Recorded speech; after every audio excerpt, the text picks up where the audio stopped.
হ্যাঁ কও। আহা কি কব ভাই, পেঁয়াজের কোনো দাম নাই। এই বছর পেঁয়াজ লাগাই একেবারে লোকসান। 1 বিঘা বইতে আমার 90,000 টাকা খরচ।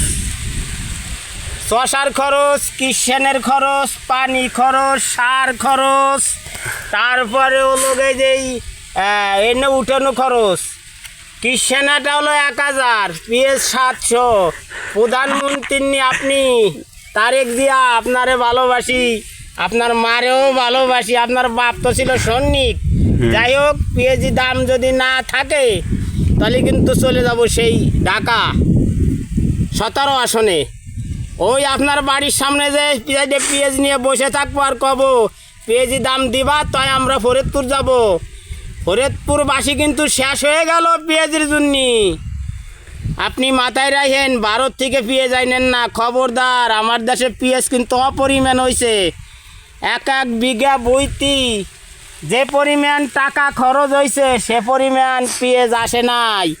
এই কথাটা মাথায় রাখেন। এই ফরিদপুরবাসী আমরা, আমার কিন্তু পেঁয়াজির আবাদ আর পাটের আবাদ। পাটের দাম যাই হোক মোটামুটি চলে, পেঁয়াজ কিন্তু খাইতেছে না আমার দেশের মানুষ।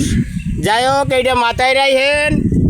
আমরা কিন্তু বিএমপির লোক, তাই বুঝে শুনে কিন্তু আমাগর দিক খেয়াল রাখিয়া যাতে পেঁয়াজির দামটা হয় সেই দিকে একটু চিন্তা ভাবনা হয়ে আপনি পেঁয়াজির দামটা বাড়াই দেন, নালি জনগণ। আচ্ছা দেখুন দেখতে পেঁয়াজ